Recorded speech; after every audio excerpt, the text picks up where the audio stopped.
Welcome to Pakistani family reaction. तो कैसे हैं आप सब? मेरा नाम आजाद है। नाम ना चैनल पर नहीं है तो चैनल को सब्सक्राइब करें। इंस्टा पे फॉलो नहीं किया तो फॉलो कर सकते हैं, लिंक मिल जाएगा डिस्क्रिप्शन में। आज का वीडियो बहुत ही ज़्यादा रिक्वेस्टेड और बहुत ही कमाल का वीडियो होने वाला है। तो वीडियो का टाइटल है Indian military bases outside India. ये क्या कह रहे हो? आउटसाइड भी है इनके? हाँ तो होंगे बाबा, तभी लिखा हुआ है वीडियो का टाइटल है यार ये कमाल की खबर दी हो। अभी ये वीडियो देखते तो तब इसके बारे इंडिया में तो इतने बहस हैं कि बंदा अंदाजा भी नहीं लगा सकता। बिल्कुल, तो वही ना। तो अभी ये वीडियो देखते हैं कि अब देखते हैं कि अब आउटसाइड कहते हैं यार। वही ना, तो स्टार्ट। दोस्तों, आज चीन पूरे एशिया में अपनी पकड़ मजबूत करने के लिए कुछ भी करने को तैयार है। पहले तो वो छोटे देशों को कर्ज देता है, फिर उन पर उसी कर्ज का दबाव बनाकर उस देश के एक बड़े हिस्से पर अपनी सेना भेज देता है, जिससे वो एशिया में अपने सबसे बड़े प्रतिद्वंदी यानी कि भारत को चारों तरफ से घेर सके। चाहे वो नेपाल हो, पाकिस्तान हो, श्रीलंका हो या साउथ चाइना सी हो। हाँ ये तो है। हर तरफ चीन की बढ़ती सैन्य हरकतें भारत के लिए खतरनाक खतरे की तरह उभरने लगी है। इसलिए आज भारत अपनी सुरक्षा के लिए देश से बाहर भी अपने कई ऐसे सैन्य बेस बना चुका है, जिससे कि किसी भी स्थिति में देश के अंदर और बाहर दोनों तरफ से देश की रक्षा की जा सके। आज के इस वीडियो में हम आपको इंडियन आर्मी के उन्हीं बेस स्टेशंस के बारे में बताएंगे जो भारत से बाहर दूसरे देशों में बने हुए हैं।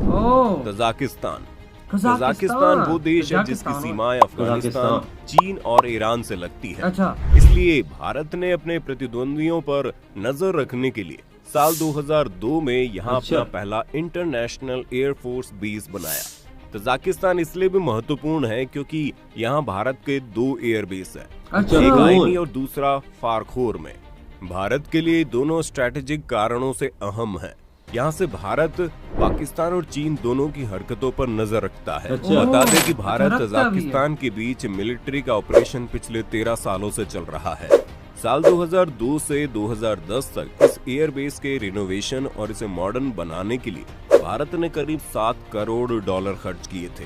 भारत ने यहाँ डिफेंस इक्विपमेंट ही नहीं भेजे, बल्कि रनवे को 3200 मीटर तक और बढ़ा दिया।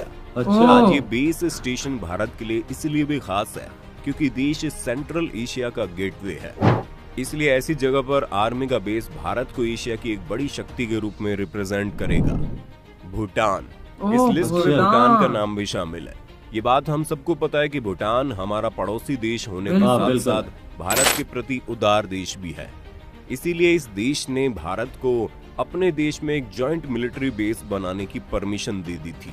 भूटान के हाईजोंग नाम की जगह पर भारत की मिलिट्री ट्रेनिंग टीम आज अपना बेस स्टेशन बनाए हुए है। इस बेस स्टेशन की खास बात ये है कि यहाँ दोनों देशों की सेनाएं एक साथ मिलकर कई मिलिट्री ट्रेनिंग कामों में लगी रहती है। देखा जाए तो भूटान में भारत का इस तरह का बेस होना उससे चीन के खिलाफ कार्रवाई करने में काफी मददगार साबित हो सकता है। इसलिए आज ये बेस स्टेशन इतना खास हो चुका है। नेपाल। दोस्तों, ज्यादातर लोग जानते हैं कि नेपाल बहुत शुरुआती दौर से भारत पर काफी समय से निर्भर रहा है। यही कारण है कि भारत का नेपाल की सेनाओं में भी बराबर दखल रहा। इसका फायदा नेपाल को भी होता रहा है। गोरखा रेजिमेंट्स के बारे में कौन नहीं जानता। भारत के लिए आज भी रेजिमेंट्स उतना ही खास है जितनी की कोई और रेजिमेंट्स होगी, क्योंकि भारत का नेपाल के साथ ये समझौता काफी पहले से है। इसलिए आज की स्थिति को देखते हुए जहां चाइना भी नेपाल को गढ़ बनाकर भारत के खिलाफ साजिश करने की सोच कर रहा है, तो भारत भी अपनी सुरक्षा से कहां पीछे हटने वाला है। सही बात। इसी मुहिम के तहत भारत ने नेपाल में भी इंडियन आर्मी का एक बेस स्टेशन सेट कर लिया है, जिससे भारत के खिलाफ होने वाली चीनी गतिविधियों पर ये बेस स्टेशन नजर रख सके। ये बात बहुत सही है। मेडागास्कर में भारत ने पहली बार 2007 में अपने लिए एक लिसनिंग पोर्ट और रडार सिस्टम को लगाकर वहां पर अपना बेस स्टेशन बनाया था। ये बेस स्टेशन मेडागास्कर के उत्तरी इलाके में बना हुआ है, जहां से इंडियन नेवी हिंद महासागर में आने वाली सभी जहाजों पर आसानी से नजर बनाए हुए रखती है। इसके साथ ही इंडियन नेवी मैरीटाइम कम्युनिकेशन पर भी नजर बनाए रखता है, जिससे कि उस पूरे रूट पर आने वाले इंडियन नेवी की शिप्स को किसी भी प्रकार की कोई कम्युनिकेशन प्रॉब्लम ना आए। ओमान। दोस्तों, ओमान में इंडियन नेवी ने कुछ ही महीनों पहले ही मैरीटाइम सिक्योरिटी यानी कि समुद्री सीमा की सुरक्षा को बढ़ाने के लिए एक एग्रीमेंट साइन किया है, जिसके तहत इंडियन नेवी ओमान में अपने लिए एक पोर्ट तैयार करेगी। ये वही पोर्ट होगा जो पहले INS विक्रांत के हाल्ट के काम में आता था। इसके साथ ही इस बेस की मदद से दोनों देशों में मर्चेंट शिप्स की सिक्योरिटी और ट्रेड को भी बल मिलेगा। चूँकि ओमान एक खाड़ी देशों में से एक है, इसलिए क्रूड ऑयल के आयात के लिए भी ये बेस स्टेशन बहुत जरूरी है। इसलिए इंडियन नेवी का ये बेस सुरक्षा और व्यापार दोनों की दृष्टि से बड़ा खास है। मॉरिशस भी अफ्रीका के करीब हिंद महासागर में पाया जाने वाला भारत का पहला एलियाई देश है। इंडियन आर्मी ने 2015 में मॉरिशस से एग्लेगा आइलैंड को लीज पर लिया था, जहां अभी करीब $87 मिलियन की रकम खर्च करके एक हाई फैसिलिटीज वाले बेस स्टेशन को तैयार किया जा रहा है। इसके साथ ही मॉरिशस का ये भी मानना है कि इस बेस से इंडिया मॉरिशस मिलिट्री कोऑपरेशन को मदद मिलेगी और वो और मजबूत हो सकेगा। सिंगापुर के बारे में बात करें तो ये भी एक तरह से भारत के लिए बहुत उपयोगी देश है।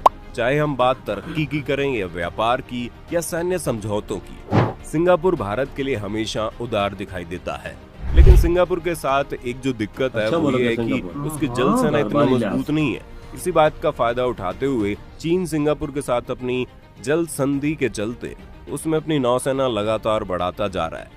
इसलिए 29 नवंबर 2017 को सिंगापुर ने मलक्का जल संधि में चीन की रणनीति का मुकाबला करने के लिए भारत और चीन दोनों के साथ एक नौसैनिक सहयोग समझौता किया।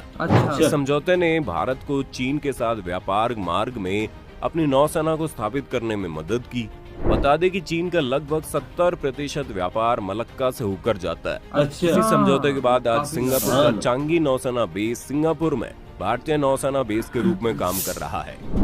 श्रीलंका, दोस्तों आपने खबरों में जरूर सुना होगा कि चीन हिंद महासागर में अपनी पकड़ मजबूत करने के लिए श्रीलंका को अपना बेस बनाया जा रहा है और श्रीलंका को लगातार दिए जाने वाले कर्ज का हर्जाना चीन इन्हीं सैन्य कार्यों से लेने वाला है और ये काम करीब 1 दशक से जारी है। इसलिए 2018 में भारत ने चीनी नौसेना पर नजर रखने के लिए हम्बनटोटा में एक श्रीलंकाई एयरबेस खरीदा है। इसे श्रीलंका में भारत के पूरी तरह से संचालित एयरबेस में परिवर्तित किया जा रहा है, जिसका मुख्य काम यही होगा कि चीनी खतरों के मामले में इसका इस्तेमाल किया जा सके। दोस्तों आपने अब तक जितने भी बेस स्टेशन के बारे में सुना उसमें ज्यादातर कारण कहीं न कहीं चीन ही था, लेकिन इन देशों के अलावा भी भारत की सेनाएं बड़े बड़े देशों के साथ सैन्य समझौतों के तहत छोटे बड़े बेस स्टेशन बना रही है। साथ ही आपको बताएं कि अमेरिका के साथ एक समझौते के तहत भारत अमेरिका के कई देशों में फैले हुए आर्मी बेस स्टेशन को भी जरूरत पड़ने पर इस्तेमाल कर सकता है, ताकि सिर्फ चीन ही नहीं बल्कि भारत के किसी भी ऐसे दुश्मन के खिलाफ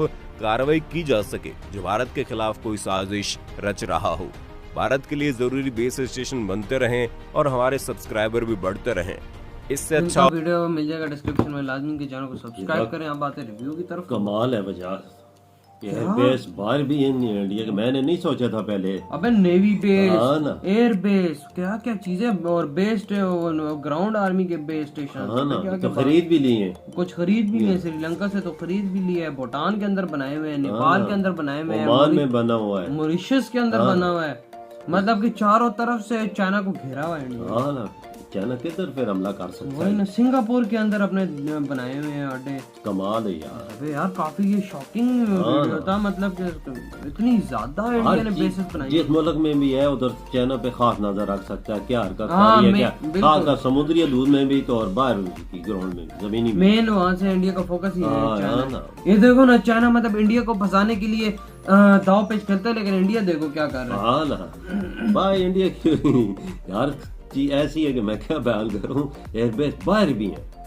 कमाल, इतने खर्चात यार, मतलब बाबा देखो फिर अरबों रुपया लगता है यार, अरबों रुपए लगते हैं, लेकिन फिर क्या करे, करना पड़ता है यार। हाँ ना। अब देखो ना, मैं खुद शौक हो रहा था जब बता रहे थे कि इधर इतने इनके बेसिस बने हुए हैं, उधर कोई लीज पे लिया हुआ है आइलैंड, और कोई खरीद भी लिए हैं एयरबेसेस, कोई मतलब समझौते के तहत कर रहे हैं। इंडिया के अंदर अपने एयरबेस कितने होंगे? वो तो ढेरों है ना, उनके कितने खर्चात, इनके खर्चात। पर यार कंट्री की हिफाजत और कंट्री की ताकत बढ़ाने के लिए करना पड़ता है कि दुश्मन हमला न करे, किस तरीके से भी ना अंदर। और इंडिया ने चारों तरफ से चाइना को, बिल्कुल सही बात है तुम्हारी, मैं ऐसे एग्री करता हूँ, बिल्कुल ये करना पड़ता है। अगर ये न बेस हो तो फिर आसानी गलती से हमला कर सकता है। एग्जैक्टली, कहीं से भी कर सकता है ना। तो है यार, हमें तो ये वीडियो बहुत कमाल जबरदस्त लगा यार, वही ना, मजा आया भाई देखकर। तो आप लोग बताएं आपके क्या थॉट इस वीडियो के बारे में, कमेंट सेक्शन में शेयर कर सकते हैं। इधर ही वीडियो खत्म करते हैं, अपना बहुत ज्यादा ख्याल रखना, तो बाय।